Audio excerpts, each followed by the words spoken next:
9-year-old Aniyah Bell left for school on a rainy Valentine's morning and never arrived. Her red raincoat, her purple backpack, all gone. No one saw her, nor heard a thing. For a year, her mother held on to hope, until a stranger planting wildflowers stumbled on something buried deep in the woods. And suddenly, the case no one talked about was back in the headlines. Before I begin, thank you for watching Minority Struggles. Let me know in the comments where you're tuning in from and what time it is right now. It reminds me that we're not alone in these stories, and that truth still matters. Now, let me tell you what really happened. It was raining lightly that morning in Lakewood, North Carolina. A soft drizzle blanketed the narrow sidewalks, darkening the pavement and painting the rooftops in a cold, gray sheen. The kind of rain that didn't demand an umbrella, but soaked you anyway. Aniyah Bell, 9 years old, stood at the doorway of her small home, tugging the zipper of her red raincoat up to her chin. Her purple backpack, a gift from her mother on the first day of school, sat snugly on her shoulders. Her braid were freshly tied the night before, still glistening with oil. She looked down the street once, then stepped out into the gray morning. Inside, her mother Patrice Bell was finally drifting into sleep after working the overnight shift at Willow Grove Senior Home.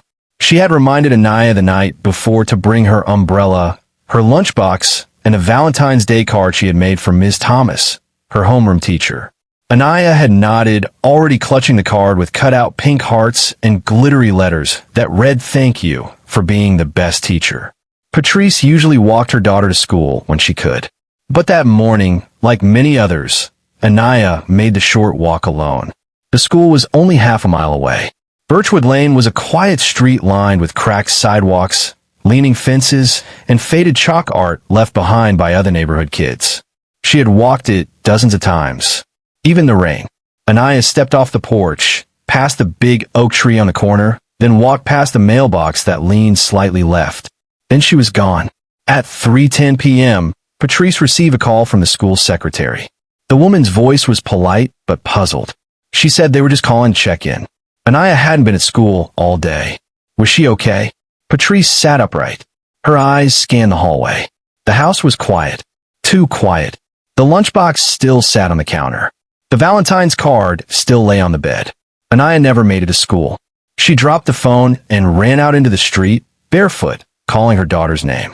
When she saw no sign of her, she ran back inside and dialed 911. She was supposed to be at school. She left this morning. Please, someone needs to find her. Within 30 minutes, 2 patrol cars pulled up outside. Officers canvassed the neighborhood. They retraced the half-mile route between Aniyah's front porch and the school entrance.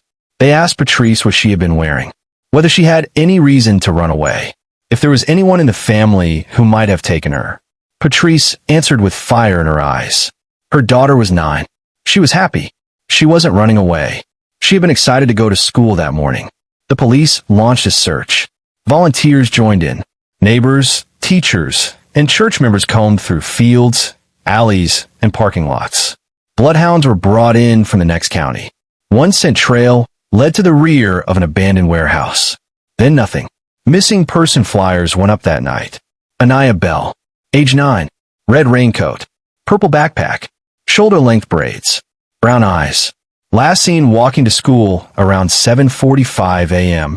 Please call if seen. By morning, local reporters picked up the story.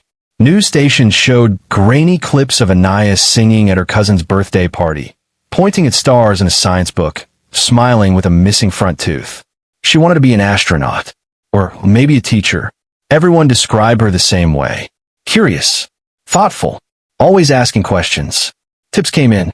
A bus driver had seen a white van parked along the trail the week before. A woman at a gas station swore she saw a girl with a red raincoat. But none of the leads went anywhere. By the end of the week, search crews pulled back. The dogs were sent home. The media moved on. The posters stayed up, curling at the edges. Speculation began to swirl. Maybe she wandered off. Maybe someone from her family had taken her. One neighbor whispered that Patrice must have been too tired to notice what was going on at home. Patrice ignored it all. She kept the porch light on. She placed Aniyah's favorite snack, apple slices and peanut butter, on the table each night.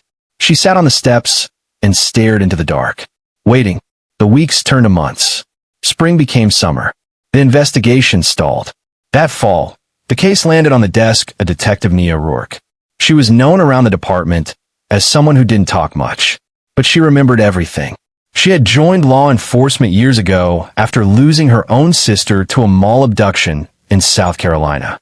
Her sister was never found. Aniyah never forgot the sound of her mother crying at the sink late at night. Rourke read the Aniyah Bell file from cover to cover. Then she read it again. She didn't say a word, just opened a fresh notebook, wrote the child's name at the top, and began. The first thing she did was visit Patrice. It was nearly a year after Aniyah's disappearance. The porch light was still on. In the middle of the afternoon, Patrice didn't say much at first, just poured coffee, looked tired. Hello. She was happy, Patrice finally said. She had friends. She had plans. She didn't run. Rourke nodded. I believe you. That night, Patrice sat on the couch holding one of Aniyah's drawings in her lap. It was a picture of Earth and a stick figure with pigtails floating beside it. She traced the lines with her thumb. Then she folded the paper and placed it back into the shoebox of letters she kept under her bed. Everyone else had stopped talking about Aniyah Bell, but Patrice hadn't, and neither had Detective Rourke.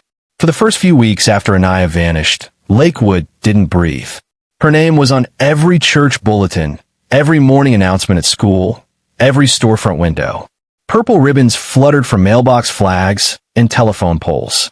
Children walked to school in pairs now, their backpacks heavier with fear.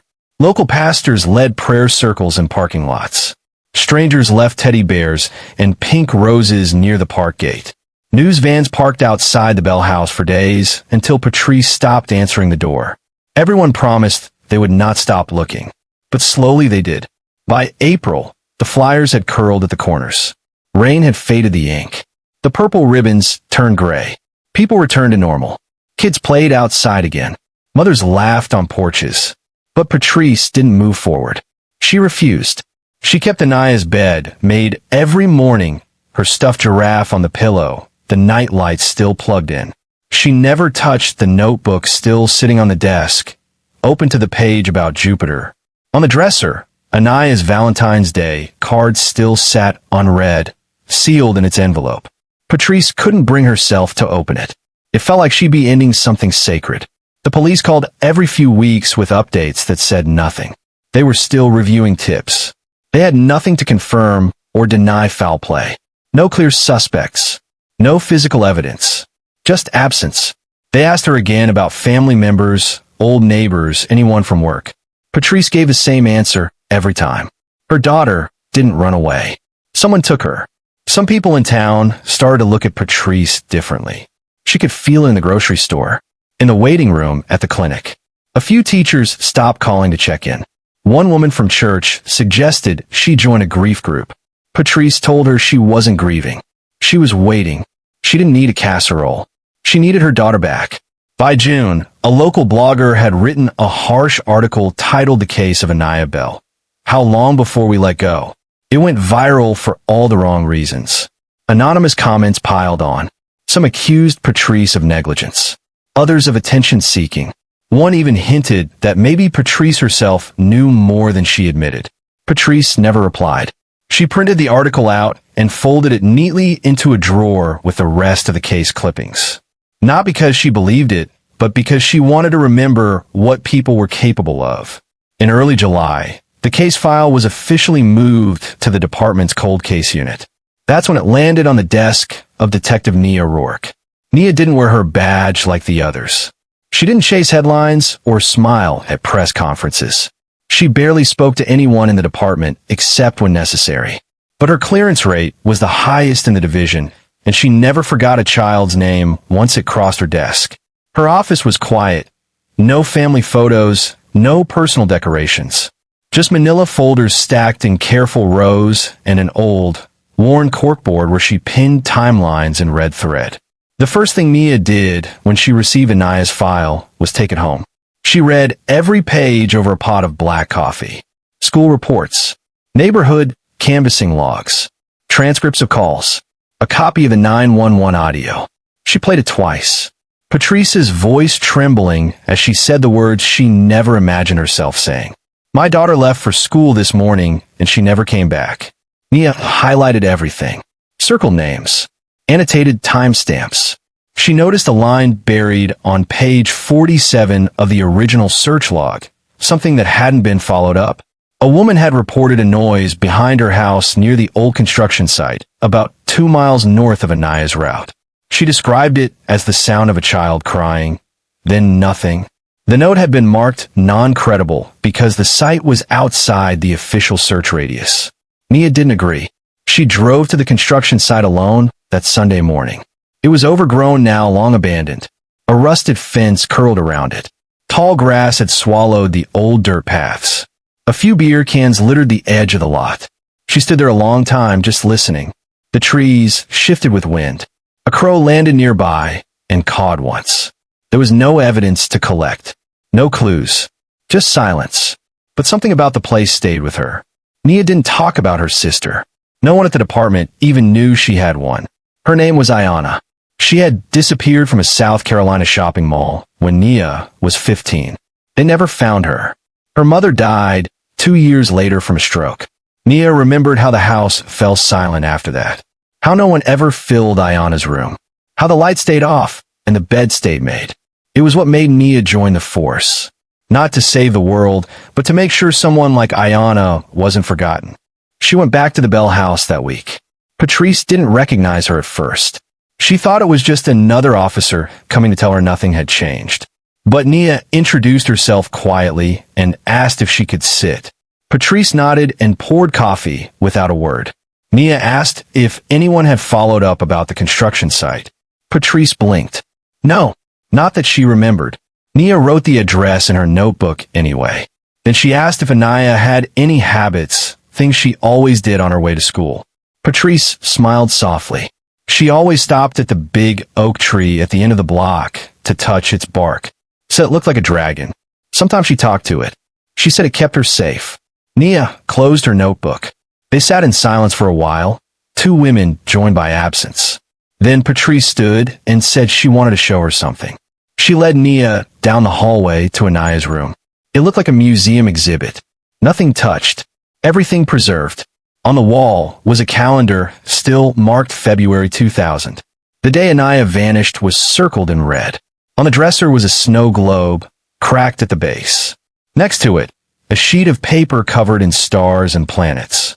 She said she wanted to be the first black girl on Mars, Patrice whispered. Then her voice cracked.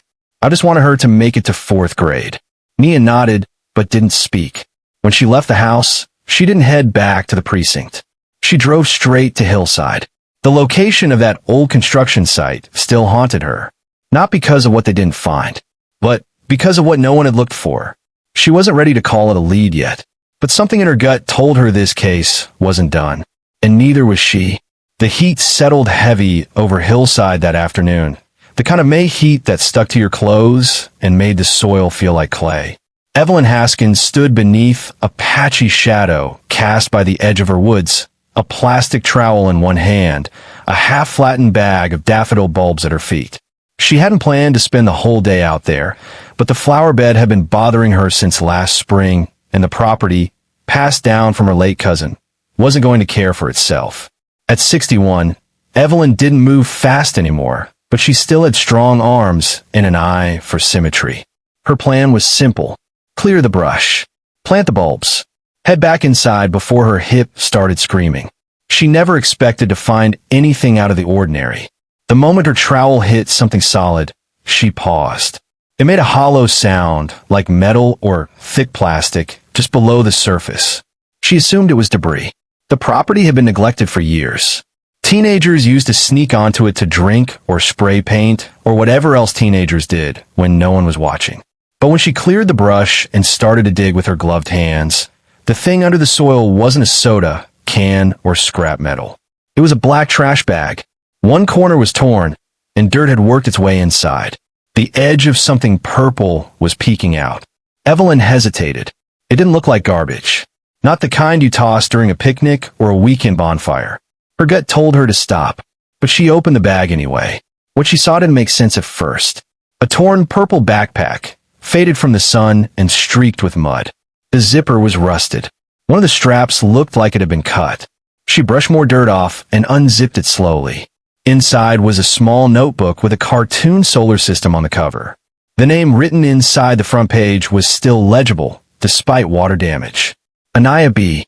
Next to the notebook was a packet of granola bars, unopened but soggy, and a handmade Valentine's Day card folded in half, edges stained but still sparkling faintly with red glitter. Evelyn sat back on her heels. She didn't cry. She didn't scream. She wasn't the emotional type. She just took out her flip phone and called the county sheriff. Her voice was flat but steady. She explained what she found, gave the address. Then she waited on the porch for them to arrive, sipping from a bottle of lukewarm water and watching the shadows grow longer across the woods. By evening, the property was swarming with yellow tape and uniforms. Forensic vans lined the gravel driveway. The scene was sealed off. Investigators combed the area in silence. One technician took photographs while another cataloged the contents of the bag. A detective, new to the county, made a quick call to the regional task force. Less than an hour later, a match was confirmed. The backpack belonged to Aniyah Bell, the same little girl who had vanished a year earlier on her way to school. Her case had gone cold. Her file hadn't been touched in months. Until now, Detective Rourke was back on duty within the hour. When Patrice Bell received the call, she didn't speak.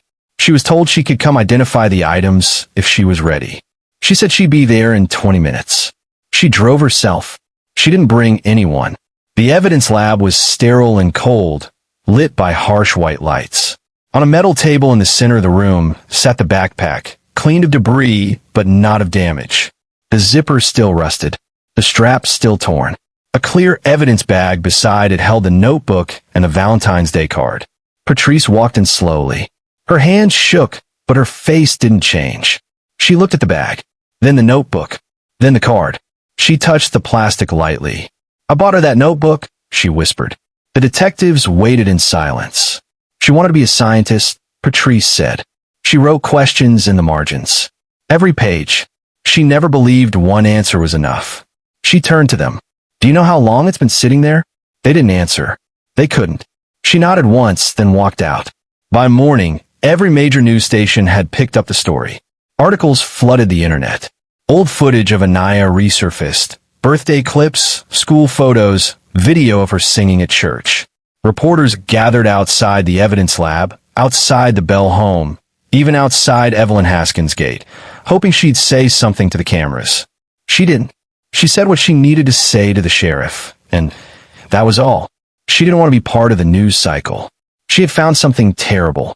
She had done her duty. That was enough. Detective Rourke returned to the property 2 days later, this time with her own crew. She didn't wait for orders. She didn't delegate.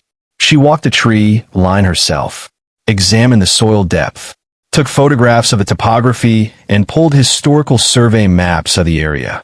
She knew this wasn't random. The placement of the bag, the distance from Lakewood, the type of land, it all meant something. Someone had buried the backpack with care. It wasn't tossed. It wasn't abandoned. It had been placed there on purpose, tucked under the shade of trees that barely caught sunlight, in soil soft enough to dig but dense enough to conceal. She didn't know what it meant yet, but it was enough to reopen everything. Rourke drove back to Lakewood that night and placed the backpack on the conference room table where the original investigation team once sat. She laid out the notebook, the card, and her copy of Aniyah's school journal entries, scanned from the previous year. The handwriting matched. Same loops. Same misspellings. Same tiny smiley faces in the corners of the margins. Rourke tapped her pen twice on the table. Then she opened a new case file. She printed the photos, added the maps, circled Hillside on the jurisdiction chart. She stayed at the station until after midnight, reviewing personnel rosters from forestry crews, utility teams, and construction companies that had operated anywhere between Lakewood and Hillside from 1998 to 2001. She believed the burial wasn't the end. It was a breadcrumb, a message. Aniyah hadn't just disappeared. She had been taken. And now, after a year of silence, the case had finally given up its first secret. Detective Aniyah Rourke stood alone at the edge of the property line in Hillside, arms crossed, eyes fixed on the old trail behind Evelyn Haskins' land.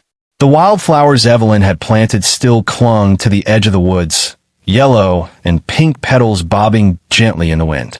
Beyond that, the trees grew denser, pine needles littering the forest floor, vines curled around thin trunks like they'd been left untouched for decades. Rourke had been there all morning, pacing, mapping, drawing lines with chalk on her clipboard. The trail wasn't marked on any GPS system, but on a topographical map pulled from county records, it was listed in faded ink, a long-disused utility access path, originally cleared during a logging contract back in the early 80s. The backpack had been found within 20 feet of it. Rourke didn't believe in coincidences. Not this far out. Not this deep in. She followed the trail herself. No backup. No press. Just her notebook, and the gun at her hip. The dirt path curved along a ridge, the ground uneven with exposed roots. After 15 minutes of walking, the forest opened slightly. A clearing.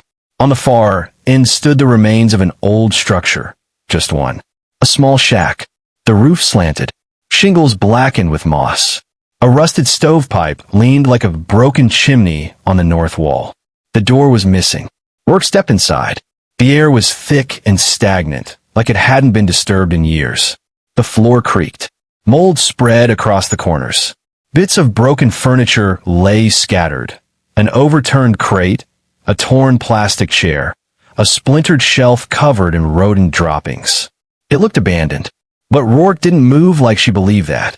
She walked the perimeter slowly, examined each wall.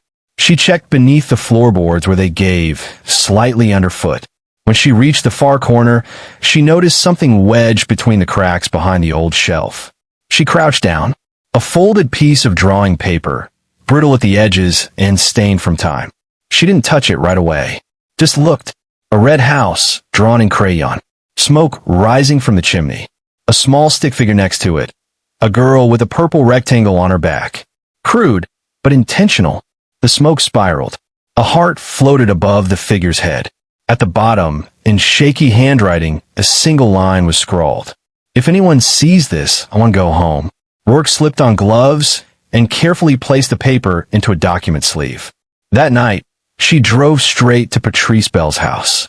The porch light was still on, just like always. Patrice answered the door in her robe. No makeup, eyes tired but wary. She didn't ask why Rourke had come.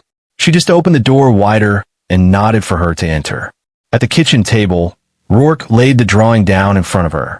Patrice stared at it without touching. She made that, Rourke said. We found it in an abandoned shack about a mile from where the backpack was buried. It looks like it had been hidden deliberately. Patrice didn't say anything. Her hand hovered over the page. She blinked twice, then 3 times more rapidly, as if willing her eyes to adjust. She pressed her fingers to her lips. The silence between them stretched long and thick. She was alive, Rourke continued. For a while. Long enough to draw this. Long enough to leave it behind. Patrice finally spoke. That's her handwriting, she said, her voice barely audible. She draws the smoke the same way. Like little question marks. She did that in school. Rourke nodded. She was there, Patrice said. She was really there. That night, Patrice didn't sleep. She placed the drawing next to the Valentine's Day card on a nightstand and sat in the armchair beside Aniyah's bed. She lit a candle and stared at the wall. She didn't cry. Not anymore. There weren't enough tears left for this kind of heartbreak. But for the first time since Aniyah vanished, she whispered her daughter's name out loud. Not to call her home, just to say it, to make it real again. The next morning, Rourke brought the drawing to forensics. The soil content on the page matched that of the shack's foundation. Rodent droppings on the back suggested the drawing had been untouched for months, possibly over a year. The handwriting was compared to samples from Aniyah's school assignments. A 97% match. Enough for the DA to accept it as probable documentation of her presence. Rourke built a new timeline. From the site of the abduction to the shack. From the shack to the burial site of the backpack. Every step formed a triangle. Intentional movement, not random. She requested access to land lease records, employee histories, and maintenance permits for the area. One name appeared more than once. Rourke underlined it twice. She drove back to the shack later that day with a forensic team. This time, she asked them to pull floorboards. They found remnants of fabric, threads embedded into the wood. 2 small buttons, a yellow bead, a smudge of dried adhesive. Rourke bagged everything. No assumptions, no statements, just evidence. Still, she felt it. Someone had kept Aniyah in that shack. Someone had fed her, watched her, moved her, and when they no longer needed her, they buried what was left of her presence like a secret they hoped would never surface. But it did. The local news caught wind of the discovery and ran a new headline. Breaking. Child's drawing found in remote shack tied to missing girl. That evening, Rourke stood in her office alone, the drawing pinned to her board beside the photo of the backpack and the original missing person flyer. She didn't call it closure. It wasn't. Not even close. But now the case wasn't silent. It had a voice again, and that voice belonged to a little girl who still hadn't made a home.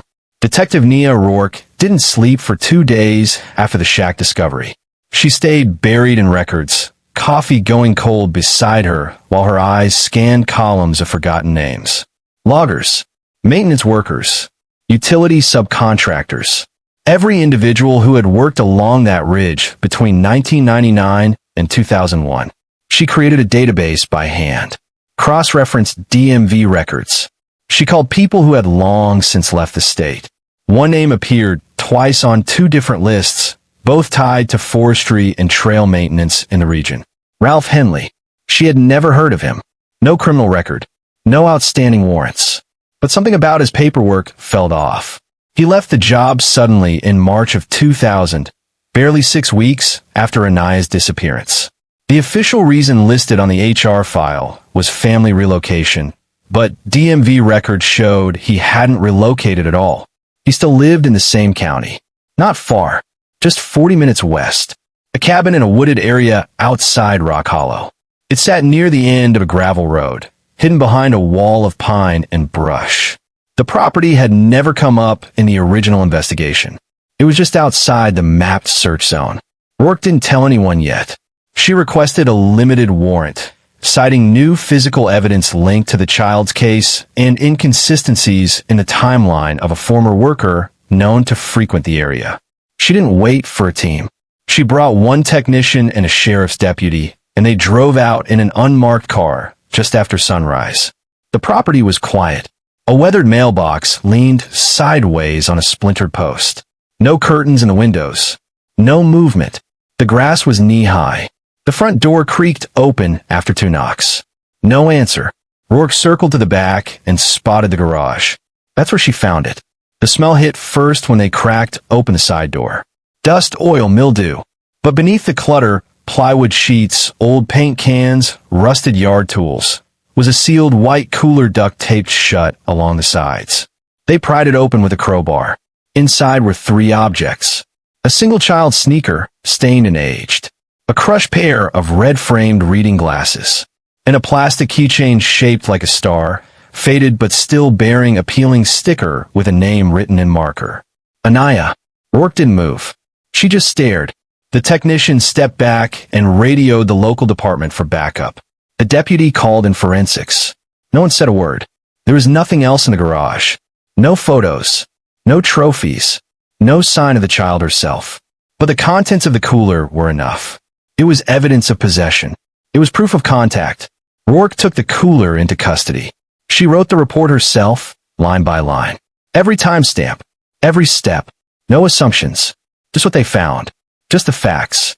Then she requested a bench warrant for Ralph Henley's arrest. They found him 2 hours later at a gas station on the outskirts of town, filling his truck. He didn't resist. Didn't ask why. He just looked at the officer, nodded once, and climbed into the back seat of the cruiser without protest. When Rourke sat across from him in the interview room, he didn't speak. She introduced herself. He nodded. She asked if he knew why he was there. He shrugged. She placed the keychain in a clear evidence bag on the table. He didn't flinch. She showed him the backpack photograph. Still nothing. Rourke leaned forward. She didn't yell. She didn't threaten. She just said the words slowly. She was 9. She was walking to school. She never made it. But we know she was in that shack. We know she left that drawing. And now we know you kept something of hers. Henley stared at the table. Rourke waited. He blinked once, looked at the wall, then asked for a lawyer. The interview ended. Patrice was notified later that evening. The phone call was short. She was told a suspect had been taken into custody. She didn't ask for his name. She didn't want to know his face. She sat at the edge of her bed, one hand resting on Aniyah's choir medal, the other holding the drawing. When the news broke the next morning, the community reacted fast. Local coverage exploded. Social media flooded with prayers, photos, speculation. People asked if the man had confessed, if he was connected to other missing cases, if he had acted alone. The police gave no comment. The press showed up at Patrice's door. She didn't answer. At the station, Rourke began the long process of building the case. The evidence was circumstantial but compelling. The location of a shack, the backpack buried near a site Henley had accessed years earlier, the drawing left behind, and now the keychain in his garage, placed in a sealed container, intentionally preserved. His attorney claimed the items were planted or collected at a different time, that Henley was a recluse, that he had a long history of scavenging and hoarding things, that he had found the items and didn't realize their significance. But Rourke knew better. You don't keep a little girl's keychain and glasses in a taped cooler unless you're hiding something. The DA filed charges for kidnapping and unlawful concealment of a minor. It wasn't a murder case. Not yet. Not without a body. But Rourke didn't care about headlines. She cared about truth. When she left the courthouse that night, the sky was turning pink at the edges. For the first time in months, she let herself pause. She stood on the steps, hand on the rail, and let the silence settle. Henley was behind bars. Evidence was secured. The story was unfolding. But there was still no sign of Aniyah. She could have run. She could have been moved. She could be gone. Rourke didn't believe in miracles, but she didn't give up either. That keychain was a thread. She planned to pull until something tore loose. The courtroom was cold. Not in temperature, but in spirit. It held the quiet tension of people breathing through disbelief, reporters scribbling notes with heads down, and neighbors who had once lit candles now watching the man accused of taking a little girl walk past them with shackled hands and no expression. Ralph Henley didn't look at anyone. Not at the judge. Not at the cameras. Not at the family sitting in the back row. His face stayed down, eyes on the floor, posture slouched like he'd already been convicted by the weight of what he carried. His arraignment took just under 20 minutes. His public defender entered a plea of not guilty. The prosecutor submitted the list of preliminary evidence. The purple backpack, the hand-drawn note found beneath the floorboards, the plastic star keychain pulled from the cooler in his garage, the child's name written in permanent marker, Aniyah Bell. The judge reviewed the materials in silence. Then he ordered Henley held without bail, citing danger to the community and severity of the accusations. No one cheered. There was no sound except for the shuffling of papers and the soft click of a pen falling to the floor. Patrice Bell didn't speak to the media when she left the courthouse. She didn't wear black. She didn't cry. She carried a folded photo of her daughter in the pocket of her coat and kept her head down as she walked past flashing cameras. A few journalists called out to her. One of them asked if she felt like justice was finally being served. She stopped walking, turned slightly, and said just loud enough for the microphones to catch it. Justice will be seeing my daughter walk through her front door. Then she got in the car and rode home in silence. Detective Rourke watched the footage later that night from her desk. The press had already started spinning it. Child predator arrested. Small town rocked by old wounds. But Rourke knew the truth was quieter than headlines. There was no confession, no body, no satisfying closure that tied a bow around the pain. The charges would stick for now: kidnapping, unlawful concealment, false imprisonment. But without physical proof of what happened to Aniyah, there would always be a space left open, a wound unstitched. Still, the case was moving forward. For the first time in over a year, there was momentum. Rourke kept digging, requesting federal support, expanding the investigation to other missing persons cases within a 50-mile radius. But the weight of it all lingered. Not just for her, but for the community. The mystery had become part of the town's bones. In Lakewood, the porch lights stayed on a little longer at night. Parents held their children's hands a little tighter on the walk to school. For some, the case brought fear. For others, reflection. But for Patrice, it brought stillness. She no longer searched the faces of every child on the street. She no longer opened the front door every time a car slowed near the house. But she didn't stop waiting. She just waited differently. She began spending her evenings sitting beside Aniyah's bed, writing letters. Not to send, not to share, just letters that began with "Dear Baby" and ended with "Come home if you can." She placed each one in a shoebox beneath the bed beside the old drawing of the red house and the Valentine's Day card that had never made it to her. That summer, the Lakewood Community Center unveiled a new reading room for girls ages 6 to 12. It had been proposed by one of Aniyah's former teachers, built with local donations, and painted in soft purples and silvers. At the center of the room stood a bookshelf dedicated to science books, astronomy guides, and hand-me-down paperbacks full of constellations. On the wall above it, framed in glass, was a printout of a scanned journal page from one of Aniyah's old notebooks. If I ever get lost, I hope someone looks for me. And they did. Not just one person, but dozens. Search teams, volunteers, detectives, neighbors, people she had never met and never would. They searched the woods. They searched their hearts. They wrote her name again and again so the world wouldn't forget. But some losses stretch beyond recovery. Some children vanish into cracks no one can seal. And even when you find pieces, the backpack, the note, the name written in fading ink, it doesn't bring them back. It just proves they were real, that they mattered, that they were loved.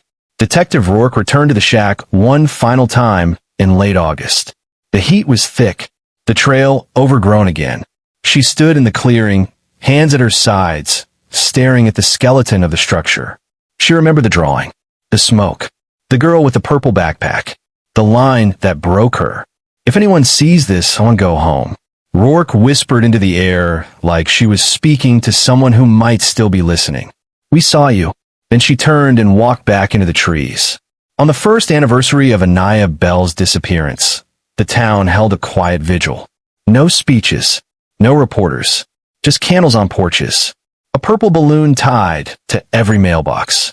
Patrice stood in her front yard with a single match and a white candle in her hand. She lit it, held it steady, closed her eyes. Then she whispered something no one else could hear. And just like that, the flame danced in the wind, but didn't go out.